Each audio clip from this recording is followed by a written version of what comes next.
tonight. Like I said, you are tuned in to Get It Right with Atara Solutions. Get It Right with Atara Solutions is a webinar series that seeks to demystify issues in employment and entrepreneurship. We are here every Tuesday from 8 o'clock to about 9:15, and we are on a mission to have as many informed people as we possibly can. So at this point in time, allow us to just give a recognition to those who have been supporting us, and also tell you what's happening in terms of events and where you can plug in on matters Get It Right, so that you can continue getting it right. So just 1 minute.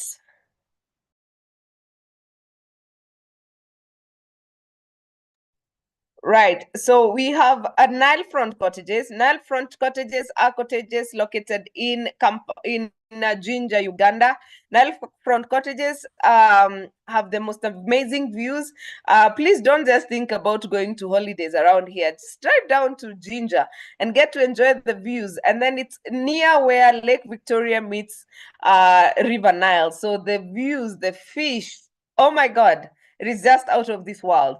And then you have Profiles International. Profiles International, if you're looking for people to do your psychometric assessments, if you're looking to become a Genius emotional intelligence coach, then Profiles International are the ones who offer those services.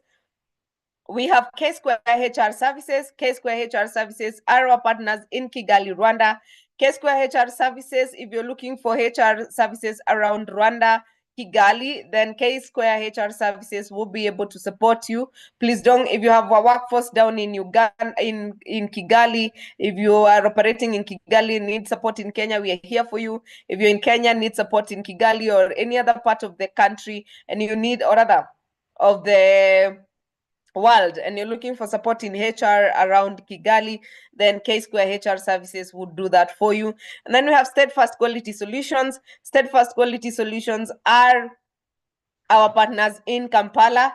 If you're looking for somebody to conduct your board evaluations and train your board members, then Steadfast Quality Solutions are your people. Steadfast Quality Solutions is headed by my good friend Herbert Zake. Herbert Zake is a Gallup strengths coach, and he has coached over 500 executives.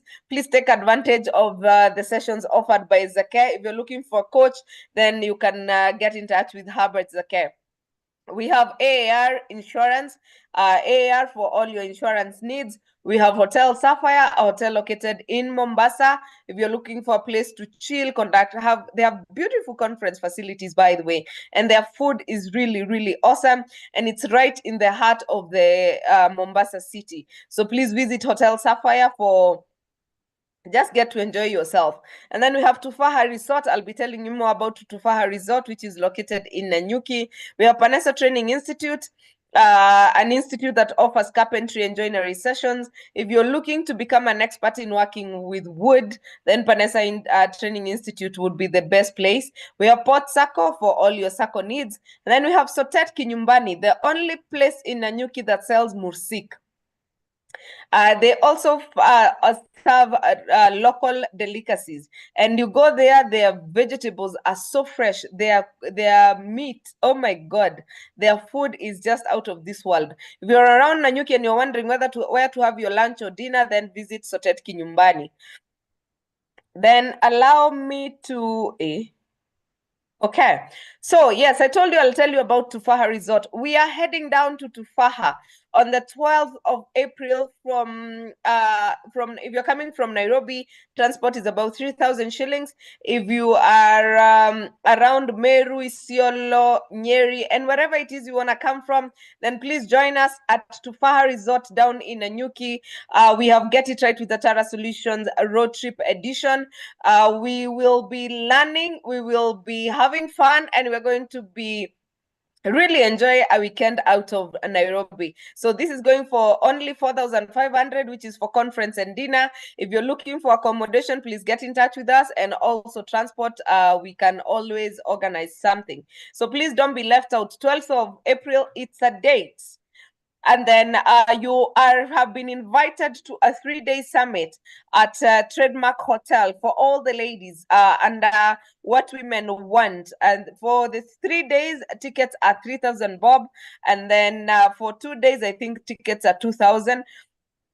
Please join over 40 panel discussions, workshops, and experiences around career, wellness, beauty, etc. And you will get to enjoy and be around fellow women as we celebrate International Women's Day. And then Nancy and I will be at Sinapis this Friday evening. Please join us for this wonderful conversation for only 3,000 bob from 5 o'clock to 9 o'clock.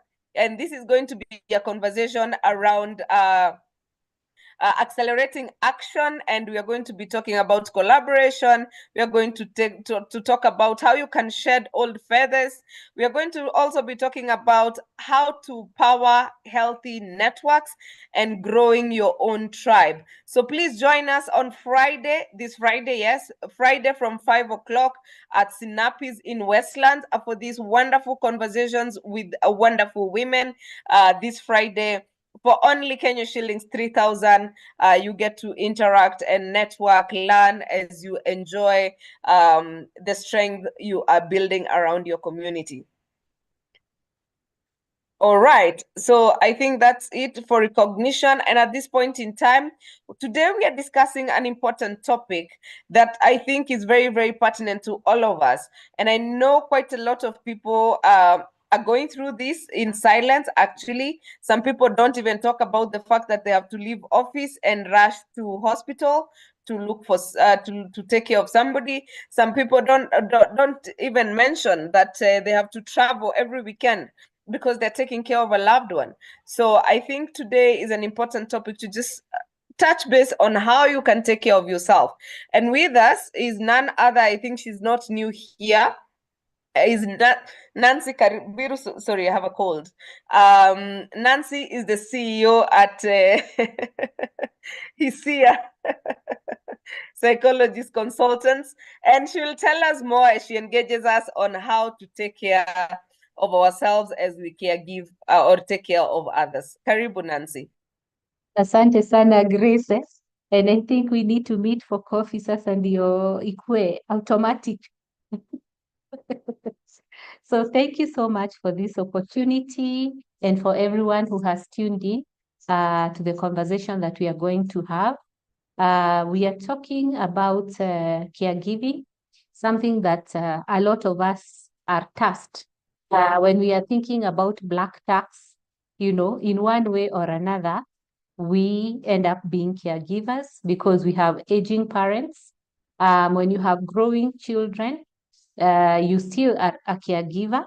And then when you have family members or friends who require your support, in a sense, you're a caregiver. When you have employees who require your support as a HR professionally, and you have to step out of just the limitation or the obligation of your employment, in that case, you've assumed the role of caregiving. So caregiving can be short-term, and there are some aspects which require you to be a full-time caregiver. So that is the aspect of caregiving, and just to give a broad perspective. So my name is Nancy Wanjiro Kafiro. I am a psychologist practicing with Hisia Psychology Consultants, very passionate when it comes to mental health.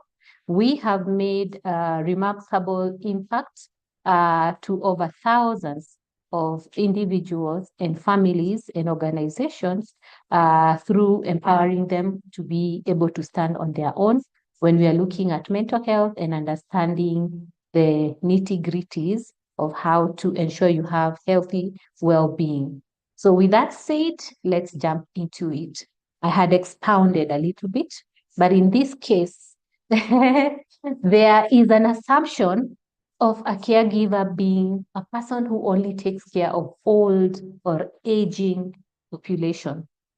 But we are not limited to that because we go through life there are lifestyle illnesses that are coming up, or even unexpected tragedy that could meet any of us, and you're put in a position where not only your financial input is required, your reasoning, your judgment, decision making, your presence, is expected there. So besides having that image there of a nurse, I want us to know that there are different aspects. There is a family caregiver within the family. There are professional, like that lady there who we can call a nurse or a professional caregiver. There are child caregivers. The nannies you employ in your home states play a crucial role in taking care of your children. And during the time that they are serving you, they are playing the role of a caregiver. Then there is what we call relief caregiver, somebody who steps in. Like if you find yourself in a situation where you're overwhelmed and you physically have to play the role of changing or even walking and feeding the person who requires your support, you can get a reliever who we call a respite. And then there are caregivers who work with individuals who are going through end of life, who we call the hospice caregivers. And there are those, maybe like if you're admitted in a hospital and required to be checked every once in a while, you can opt to have a caregiver sit in with your patient as opposed to a nurse. So those are called live-in or within the home, whoever you hire. Even if they are specialized as a nurse, they could be referred to as live-in. And then there are those who are specialized and trained medically to tackle those delicate conditions such as dementia, cancer, name it all. Those are the different types of caregiver. So this is a person who cares for those who need help in taking care of themselves. That is very simple. You need to take care of yourself, so somebody will step in to support you, because during that time you cannot because of one reason or another. So this could be a child. What are the situations that lead one to have a caregiver? We've talked of a general nanny. It could also be because that child has a specialized condition, and these conditions could include autism. It could include developmental challenges. And so you have somebody to support you or to offer that professional guidance with raising this child, because they understand the milestones better and they can offer you the support. It could be somebody who is old. Talk of your great-grandmother or grandmother who is aging. That is a process in life that we cannot do without. We all have to go through that. But at one point we will require to be supported, because maybe sources of income have reduced or we don't have the energy. Or somebody who deals with or who supports you during a chronic illness. So that is what we consider a caregiver. So what makes a caregiver is the desire to serve, coupled with the nature of the specific duty they perform. Okay. Remember, the role can be short-term or long-term, depending on the need. So we need to understand the different terms that we use or that are referred when we are looking at a caregiver. It could be a guardian. So when you take your kids to your parents, because maybe the house helps have brought issues, your parents are playing the role of a caregiver, and your parents at that time are guardians. Okay. It could be a carer. Now, in the context that I earlier explained, a caretaker, they could be referred to as a caretaker, or a health professional. When you're within the hospital facility and the doctor is serving you and they have to see you for several instances, at that time they are a caregiver. A medical assistant or a medical man, a primary care provider. There are instances that require one to have one, a nurse, a medical practitioner, a health care practitioner, and a nurturer. So you see that list expands to broader, not limited to what a lot of people would consider, a bit of a general term. So within the families, this is where it becomes hard. Within a family caregiver is someone who is caring for a spouse or a parent or an extended family member or a neighbor. And you need to think about yourself whether there are those who you provide help to. And this help could include transportation to medical appointment, purchasing or organizing medication, monitoring the medical condition, communicating with healthcare professionals, advocating on their behalf with providers or agencies. This could include insurances where payment is required, or getting in and out of bed or chairs. There are instances like if you've undergone surgery, you require support. There are people who are not able to dress. They even get by to buy grocery, do the housework. And this is where the nannies come in, preparing meals or managing finances. So we do caregive when we are spending our resources in support of a condition. So this caregiving helps with creating a stable, predictable environment that will offer a feeling of love. So why would you need your nanny to go or to be passionate or to be willing or to have a calling to support? It's because it will give that direction.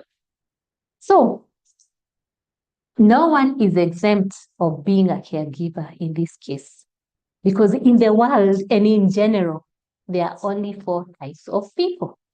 So those are people who have been caregivers, they've done their job, and those who are currently caregivers, and those who will be caregiver, and those who will need caregivers.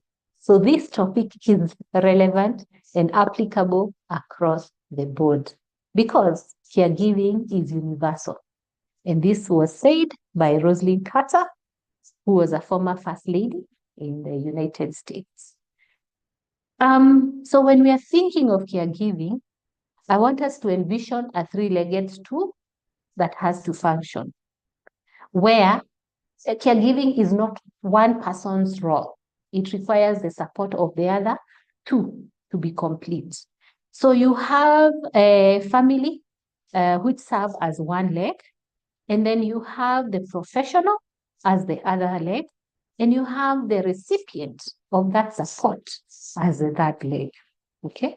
So they have to need your support. Your support has to be relevant. It has to be improving their life. It has to be directed by a professional, okay? And the professional relies on you to give them information about this person. So even in the homestead, we can think of the child, for example, being one leg, and then you, the parents, in this case would be the professional who has the standards or the way you want your family to run, and then the nanny as the person who is the caregiver. So it always has to operate in that aspect. So a caregiver is responsible for so many things. And anyone at any stage in life can become a caregiver. Being a caregiver means making someone's life easier, safer, and comfortable. All right? So it's you who feels for them and you aid them from going through the challenge. So you always have to be alert. You always have to use your sixth sense in order to make their life comfortable as they get by. So whether the caregiver is a paid professional or a family member, the responsibilities will include, as listed below, hygiene, giving medication or ensuring there is provision, ensuring there is a meal and feeding this person, and ensuring they've eaten, tidying up so that it is a conducive environment for them, parents, taking care of, well, dementia in this case, in instances where they have memory lapse or forgetfulness or reaction due to a breakage in their brain communication, ensuring that there is continuous management, being a companion. In a sense, you're the person ailing or needing your support. You're their first companion or point of contact or sense of safety. Transferring, making decisions to transfer or to move the person around. That said, we find ourselves in situations that we were ready for, and sometimes we were not ready for. And when people come in for therapy because they are overwhelmed, the first question we want to find out is how well prepared were they? Or were they expecting or not expecting? What resources did they have? What have they exhausted? So think of yourself and look at the situation in which you are existing in the one of the four kinds of people. And, now base your answer to this question, whether you are prepared or not.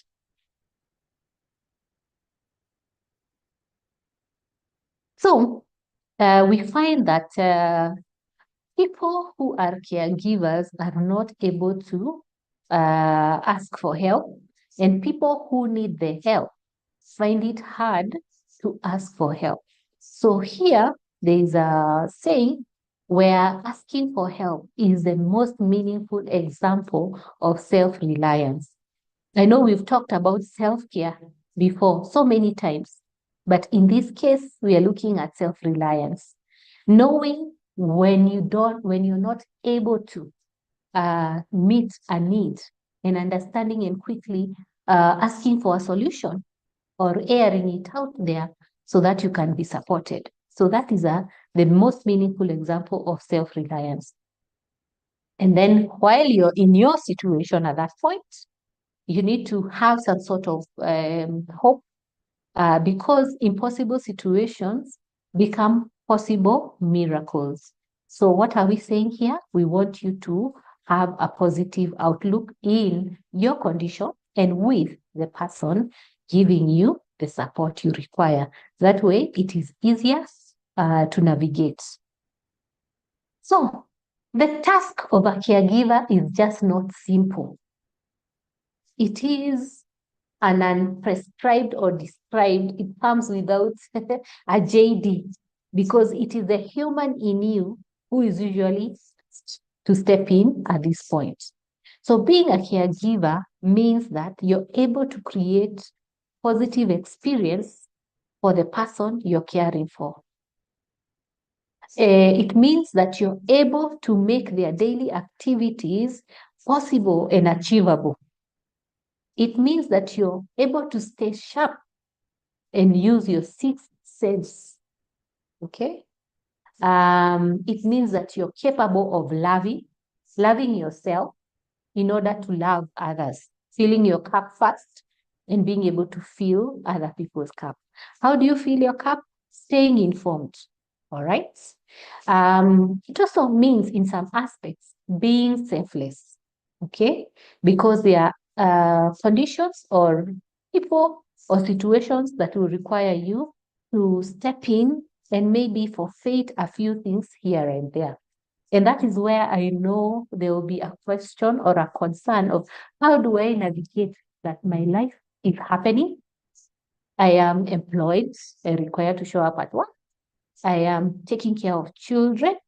I require to be present. I am probably dating in a relationship or married. And that also requires my presence.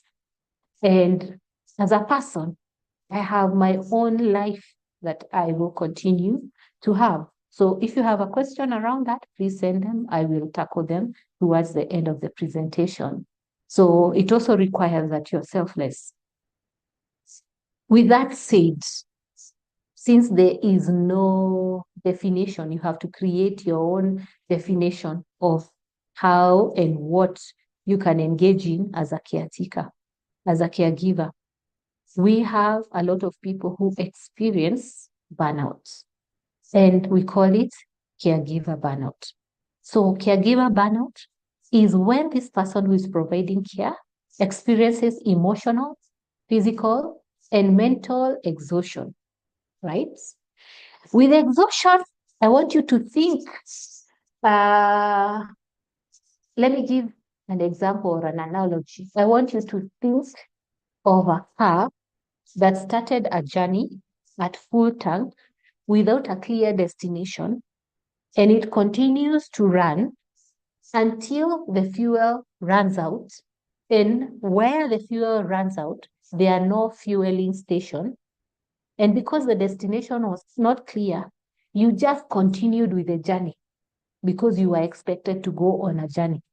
So that is how caregiver burnout usually feels like. Okay.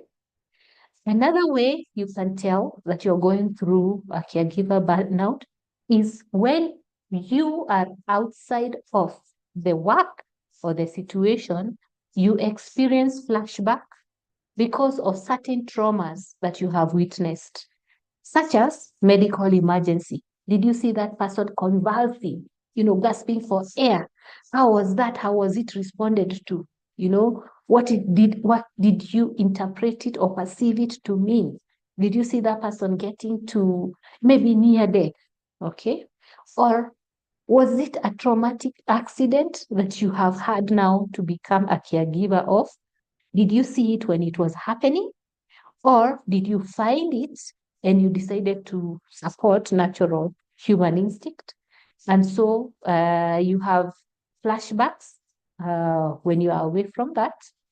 And some examples could also include you going through falls, seeing somebody going through seizure or near-death experiences. So when you have that and it is interfering with your daily functioning, then you are in that state going through burnout. And burnout does not have to be excessively prolonged because we all have different coping skills. So what are the symptoms that of a caregiver burnout? Besides the flashbacks, because I started with the heaviest, there are instances where you find somebody having unusual or unhealthy eating habits. They develop them during the process of their caregiving, right? And that is because they're finding comfort in food.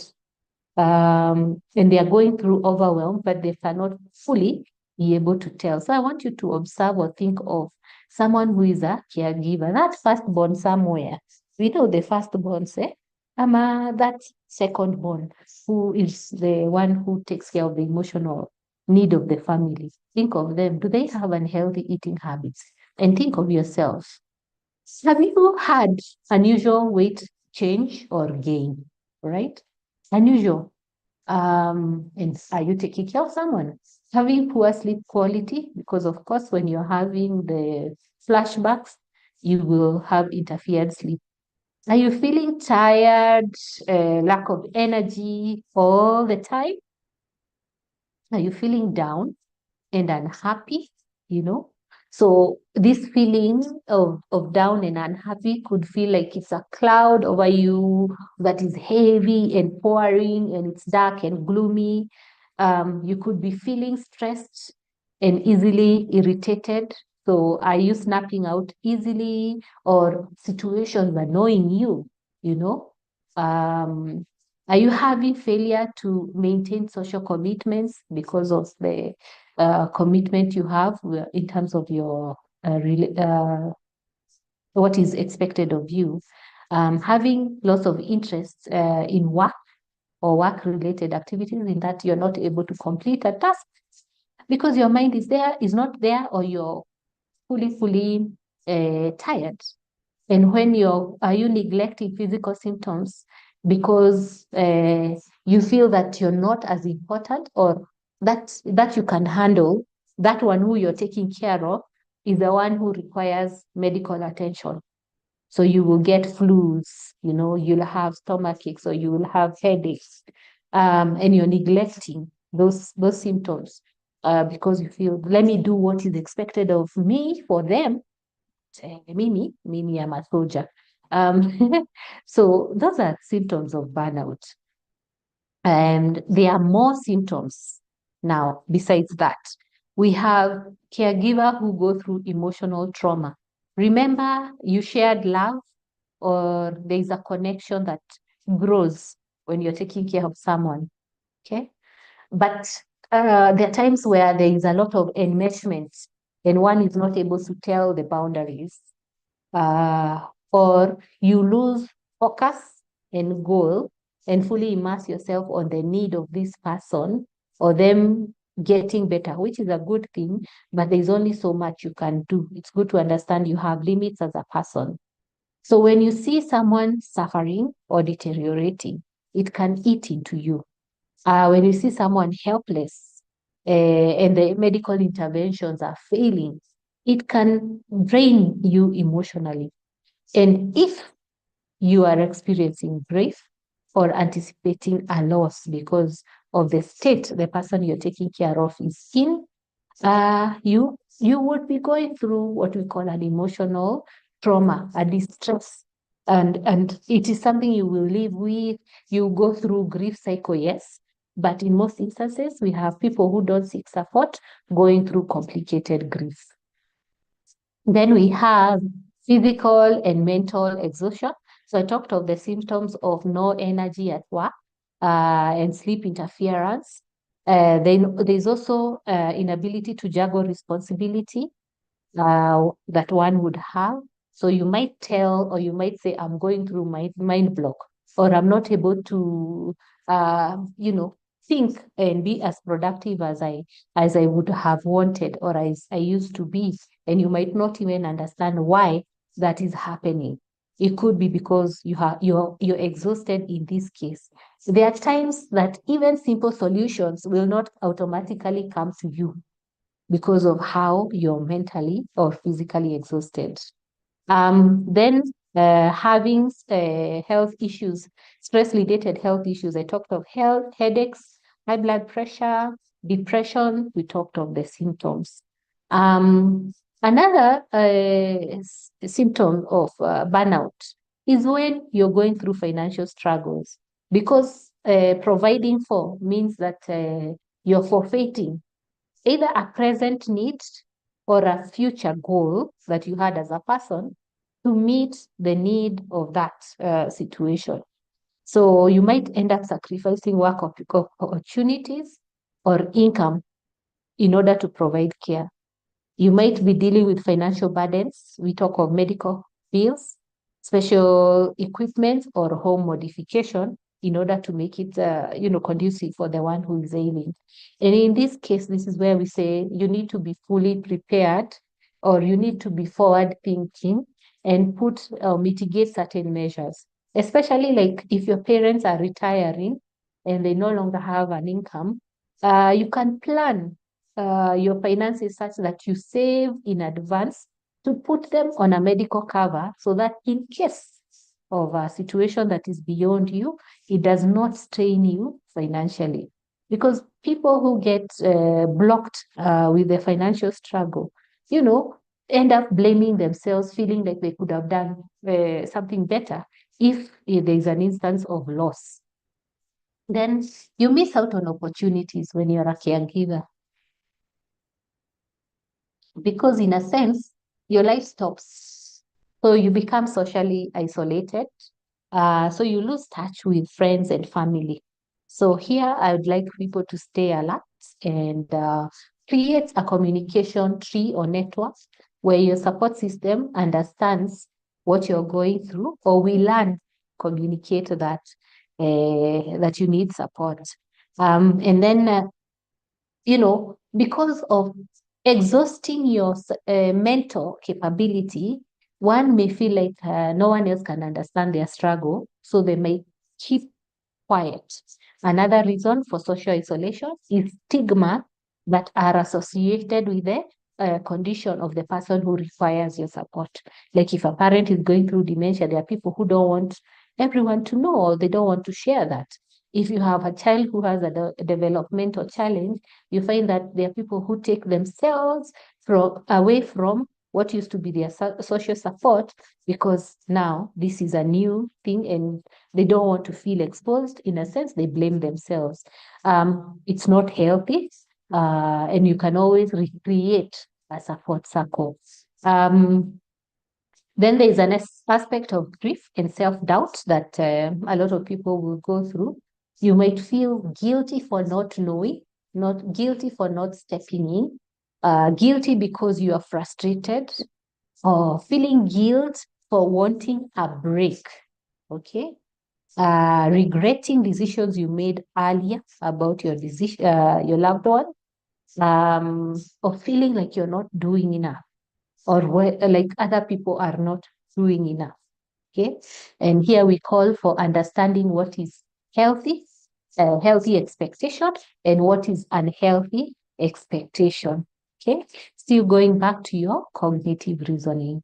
Then the other one is when you're going through post-traumatic stress disorder or compassion fatigue. Still, we'll call it burnout, because you witnessed emergencies, you are experiencing flashbacks. I talked of that initially. So caregivers go through, when we're looking at burnout, they go through 3 stages. And be aware so that we can arrest these situations early enough to avoid you being the one who requires caregiving. I hope we have understood that. Because if we self-neglect, we might end up being the ones who require caregiving, whereas we ignored our own needs while the signs were out there. So the first stage is where you start feeling stress or going through distress, irritability, feeling overwhelmed, having high blood pressure. Sometimes you'll find that you bite your tongue, or you grind your teeth, or you bind the inner part of your mouth while you're asleep. That's subconscious, because your mind or your brain is overwhelmed and it is on over speed. Difficulty sleeping, memory challenges or focus challenges, and also feeling palpitation, or what we would call anxiety, experiencing anxiety. That's the first stage. So if you came in at this stage, it's easy to deal with that. The second stage is where we have now the burnout happening. And you will notice now in your capacity as a business owner or as a HR, is that somebody is coming late to work, they're procrastinating, they're having trouble relaxing. They're experiencing, now this is for partners, there's decreased sexual desire, there is less energy, withdrawing socially, sometimes being cynical or resentful. That's negative, being negative. So even the comments or the jokes would be towards negativity. And then, as I said, change in eating habits. This would be drinking, smoking, or eating more. So there are caregivers who indulge in drinking because of being overwhelmed, or smoking, or not having feelings at all. That is being apathetic. Yeah. You're neither happy nor challenged, you're just there. That's the second stage. And then the third one is where we have compassion fatigue. Now here we are breaking, we are cracking. So you're feeling helpless and meaningless as a person. Not now what you are doing. It's you directed it towards you. Now, in this case, you're now becoming the person who requires caregiving, because you're having chronic stomach and bowel problem. You're overwhelmed and exhausted and drained. And you're having chronic headaches, the paracetamols are not working. You're desiring to exit from the society. You avoid friends and work. And sometimes you think of death or suicide as an escape. All right. So at that point, we are critical. So in stage 1, we can seek support. Stage 2, well, sometimes we might require medication. And now stage 3, we are critical. However, from caring comes courage. That is a saying by Lao Tzu, because you can only know how courageous you are by being in a situation where you have to care. Okay. So sometimes show courage for yourself by caring for yourself.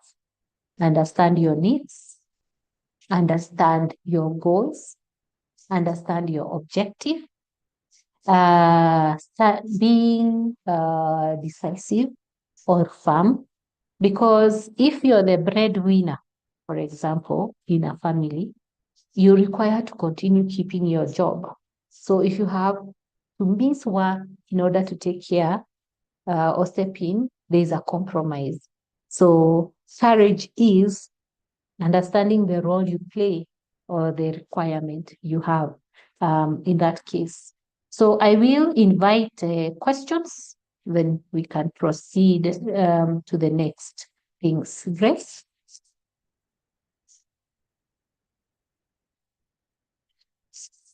Yes. Mm.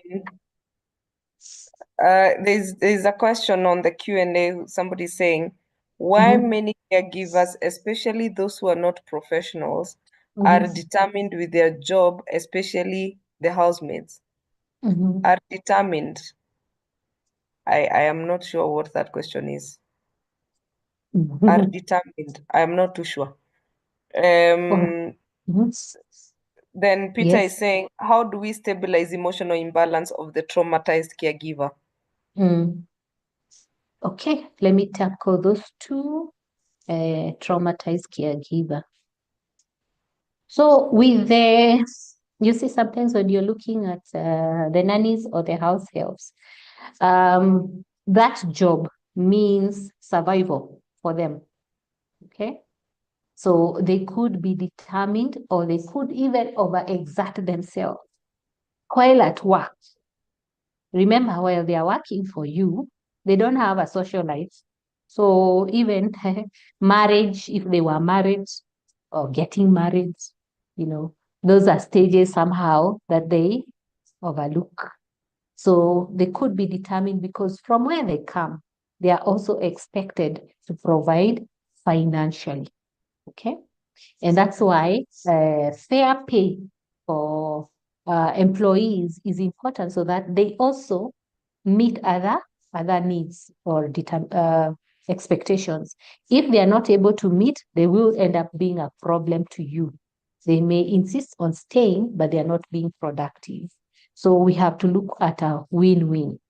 Then the emotional need of somebody who has seen a traumatized situation. Of course, therapy has to happen. Number two, being there for them so that they can talk or they can express what they are experiencing and not judging them, not providing your opinion. There are times somebody will tell you, when I sleep, I gasp. And then you quickly jump into answers. You gasp because you sleep facing up. And they may end up being discouraged to tell you why. But maybe if you asked or if you were keen, they would express to you, I'm gasping or I've been gasping since I witnessed a client almost suffocating. So that has been affecting me. And in that case, you can direct them to therapy or towards meditation or towards seeking spiritual grounding. It depends. There are different solutions that work. But at the end of the day, anyone who has gone through trauma requires cognitive rewiring so that they can be able to view those situations as non-life threatening. All right. Grace, any other? Um, Mhm. there's a long one here. Mhm. How best can we handle caregiving in highly matriarchal and patriarchal instances where matriarch or patriarch is in need of support from peers and siblings, and the children can't reach out? Oh, okay. So if I'm understanding it correct, there is a hierarchy. So the siblings and the family. So this would be their origin, family of origin, the ones who are in charge. Then the kids are not able to reach out. So in a sense, I'd break that to a family being dysfunctional in a sense, because caregiver is not limited to age. Caregiving is not limited to age.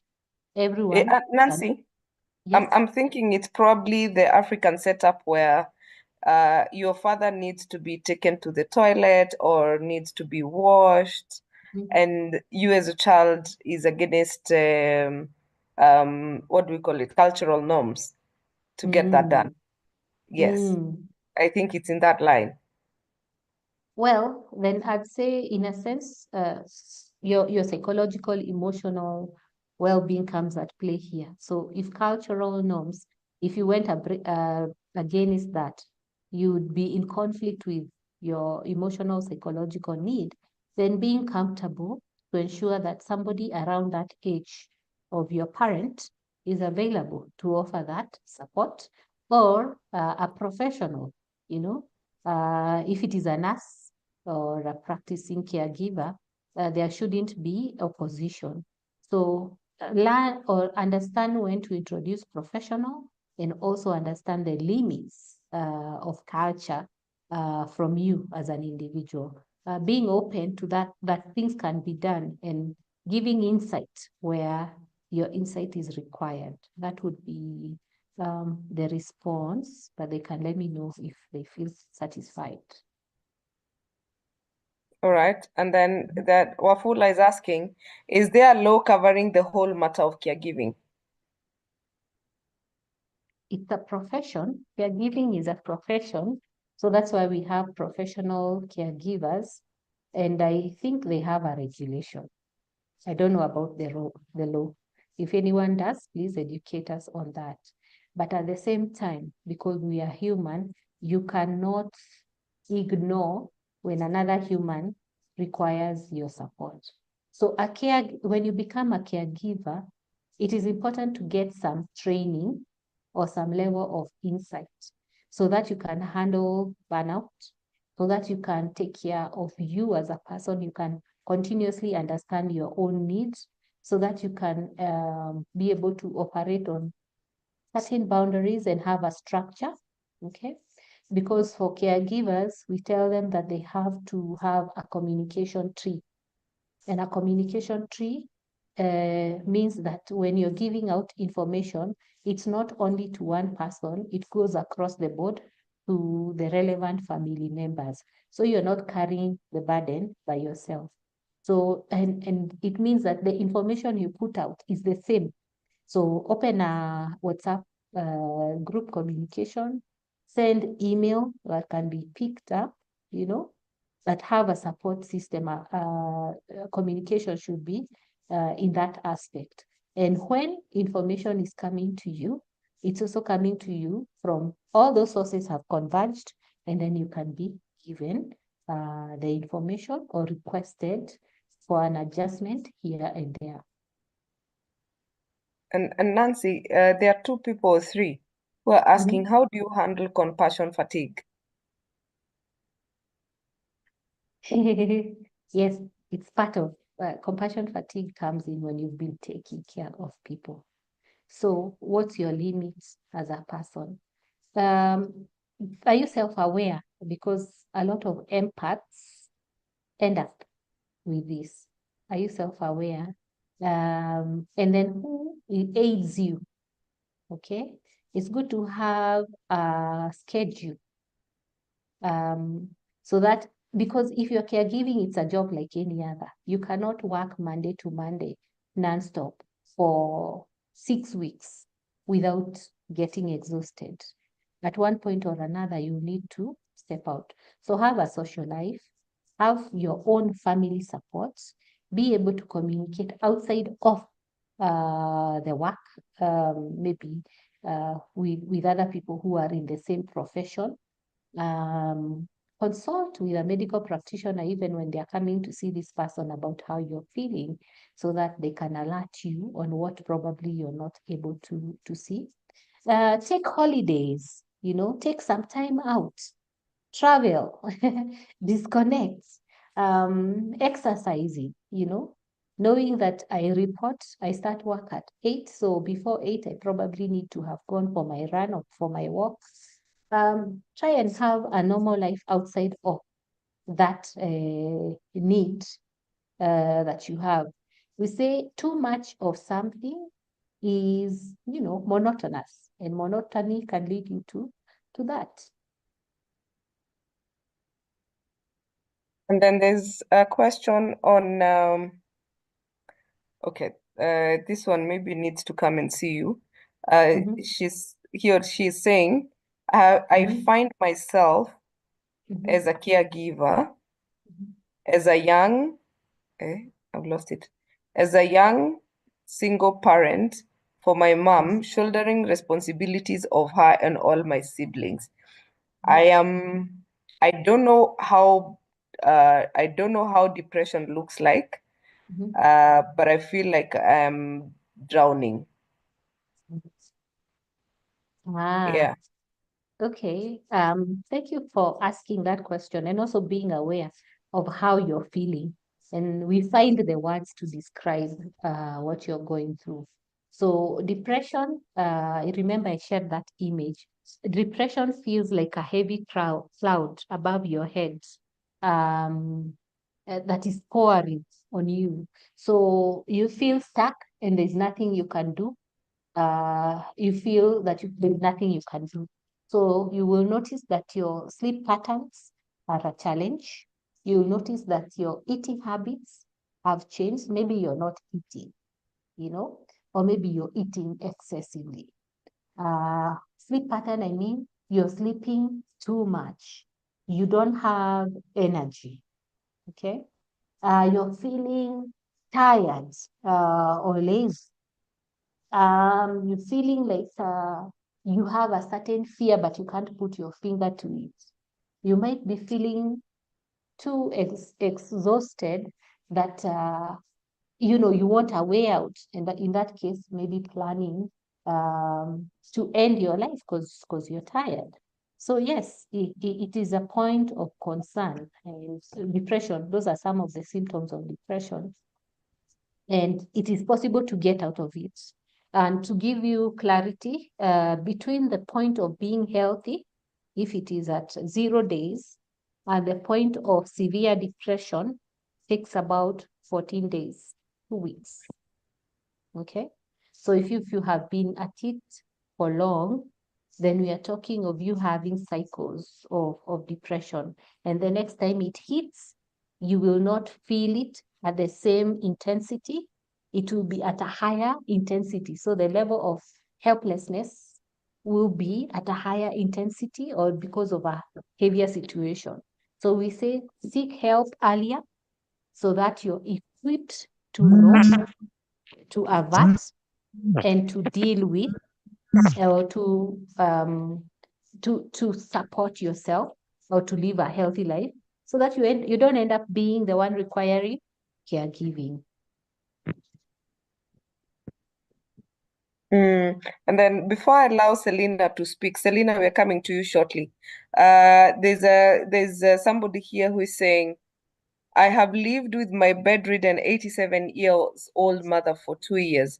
She has 2 living caregivers. It is very difficult to deal with such situations. Though my mom and caregivers live in separate house in the residence, it gets overwhelming. Do you think we need counseling? I have never considered it a problem, but from your presentation, I find a whole range of issues that need professional help. I'd say yes, support for yourself.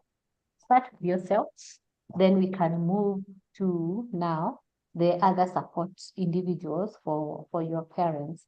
And also understanding the condition, because there are times when we are in denial and we fight, understand the condition, work with a medical practitioner. Your therapist can also equip you with more knowledge on what to expect or why the person is at that stage, okay?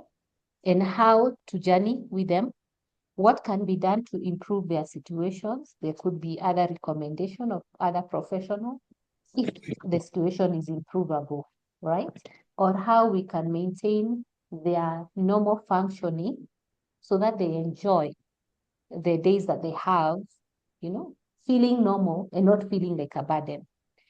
People who are being taken care of sometimes will reject you, the caregiver, or you who they feel should save them from their situation because they've developed some level of bitterness, maybe due to a limit to their understanding or denial.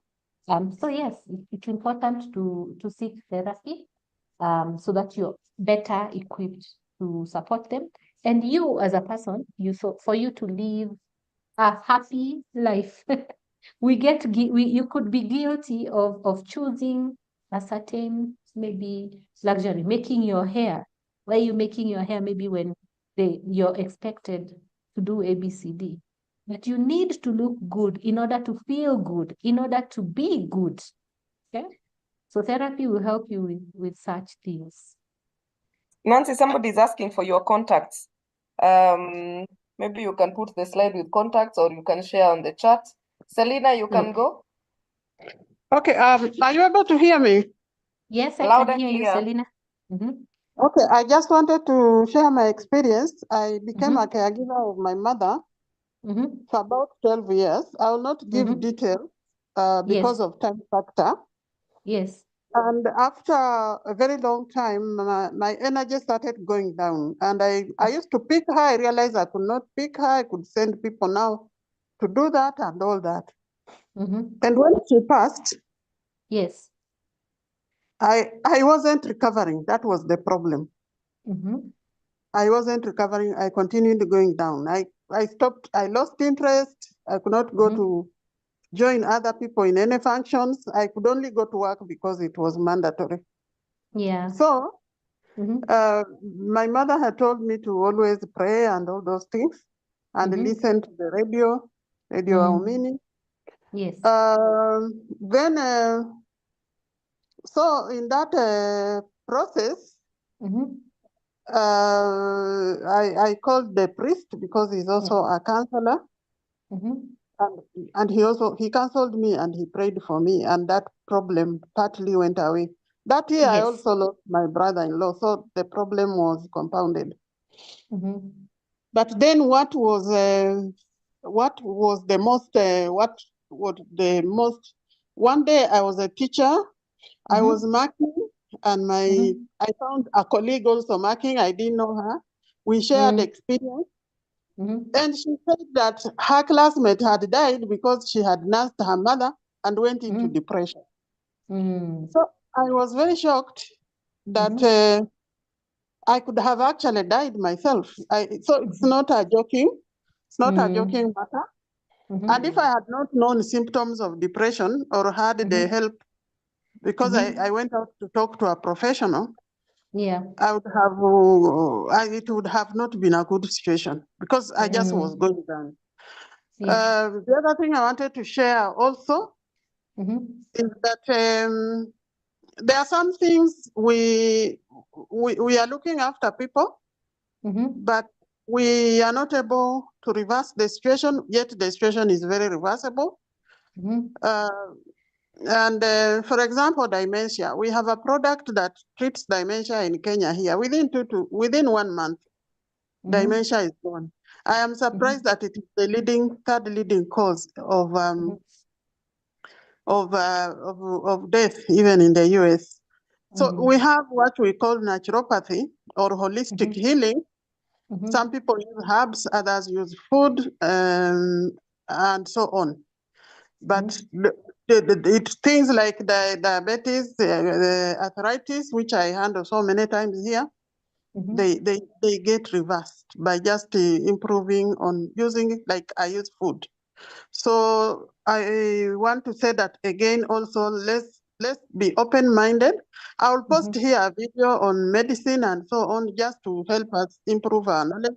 Let's be open-minded, and where we can seek help, let us seek help. So for those chronic conditions, they are reversible. Dementia is reversible. And anybody who wants, they can talk to me. Thank you. All right, Selena, thank you for saying, speaking up and sharing your experience, and of course, giving encouragement, because you went through it and you came out, you sought support, and you were able to come out of the grief that you had been stuck in. And I'd like to also just mention on that, sometimes these situations where we are, they require us to immerse ourselves, could be situations that present opportunities or passion. So you can see there the resourcefulness of now in terms of medical intervention or alternative medical intervention that Selena has come up with. There's a question from Victor I'd like to just talk about, where he says he witnessed somebody who is a caregiver of a chronic disease, the patient dying before that person, and the person who was taking care of that ended up succumbing to the disease. And he's asking whether they were on the third stage, and it is true. They were on the third stage. The reason why, as a caregiver, you require to to have some level of self-care, and maybe Grace, we can do this on another day, where we talk about fully self-care for a caregiver. You need to do this because certain things are contagious. They are contagious because we as human beings communicate even through the neuron path. Well, we don't have to touch, Our body can sense something and it can agree with that situation or with that, condition. And you can end up, having your DNA adjusted, because stress adjusts your DNA and ending up to have the same condition. So you really have to have a fighting spirit and a belief that you're supporting and you're not going to end up with the same condition, because you're taking care of yourself regardless, right? So we don't run away because we are fearful, but self-care is very, very necessary. And we can expound more at a different time. Is there another question, Grace? Nancy, you can finalize because I don't think we'll exhaust the questions. Okay. Richard is yes. Yeah. Richard, you have yours. Richard. Nancy, thank you very much for bringing this topic that we normally don't take seriously, but when you look at the compounding, what I said, the accumulative negative effects that we didn't know that come out as a result of giving care to somebody who is unable to take care of themselves. It is a very important topic, and you've really made it for a minute, or I've lost my, because I've got an aunt who is paralyzed. And yeah, it affects me, even if I pretend that, okay, I'm a man, I'm strong. There is that compounding of the negative consequences. Probably you can tell us how, probably to know how the effects can affect you without knowing. So I hear you talking of exhaustion, and it could be emotional or psychological exhaustion.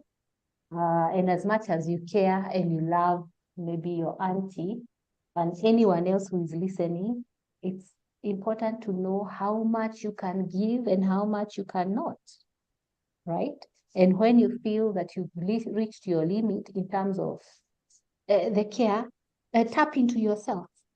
Do the things that make you happy to refill the excitement or the need for living, so that you're better placed to support this person later. That's what I'd say, Richard. But tunaweza patana nyuma ya tent. I will definitely come to the tent. Sawa, sawa. I hope to find you there. Nitakuwa hapo. So I mentioned that I work, I'm the founder, he's here psychology consultants. These are some of the services that we offer.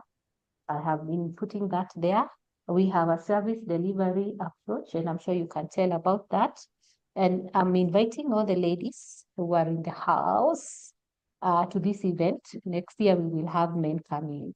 But if you're running the session, support your lady or a friend or a sister or a mother to join us in this event so that we can learn and they can be better equipped for you. Another thing that I want to mention is that for corporate organization, it is important to nurture your workforce well-being. And in this case, we have 10 slots that we are giving for free. 40 minutes free mental wellness training for your employee. This is online, okay? So we will give you 40 minutes free mental wellness training online for your employee. Feel free to email us at the email on the screen.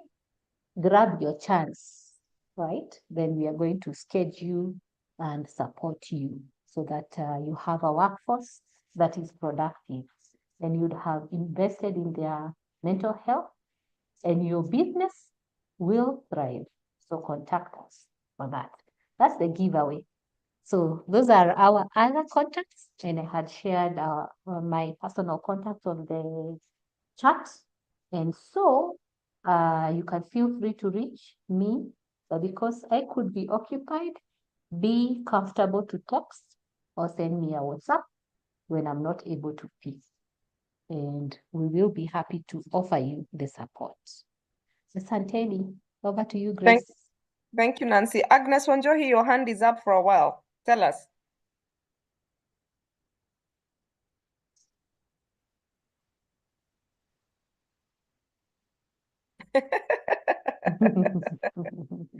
All right, that happens.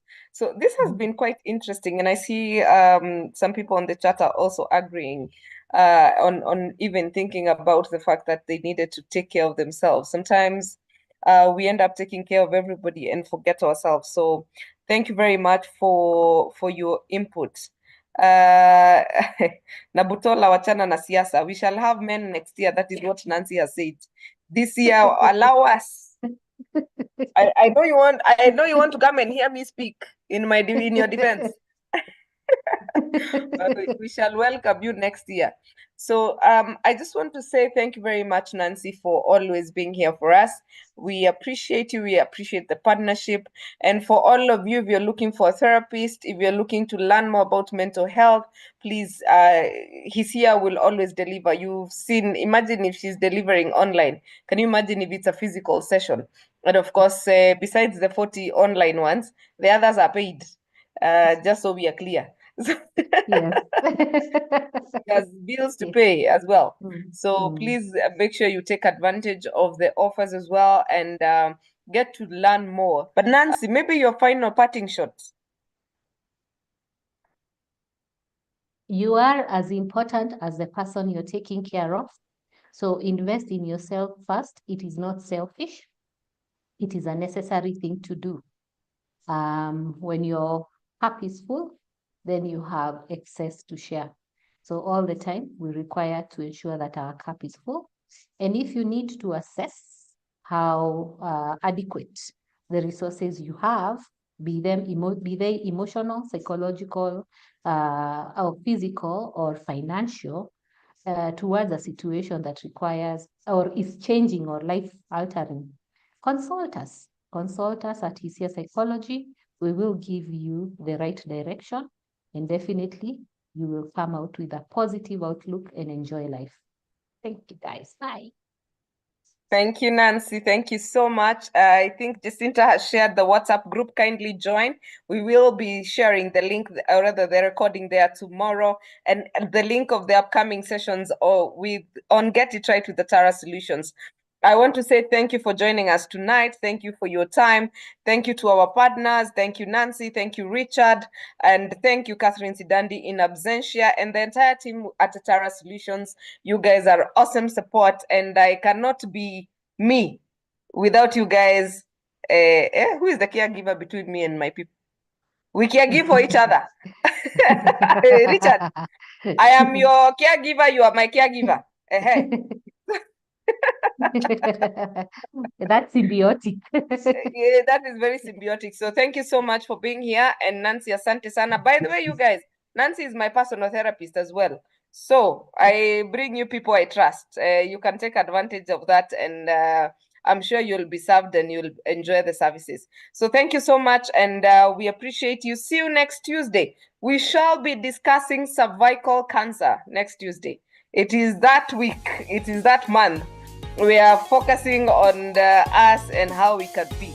So next Tuesday, we are going to be discussing cervical cancer as we close the International Women's Month. So thank you guys. Have yourselves a lovely, lovely night. See you next Tuesday, same time, same place. Please follow us on Instagram, Atara Solutions. Like our Facebook page, Atara Solutions. Follow us on Instagram. Connect with us on LinkedIn, Atara Solutions, and subscribe to our YouTube channel. Get it right.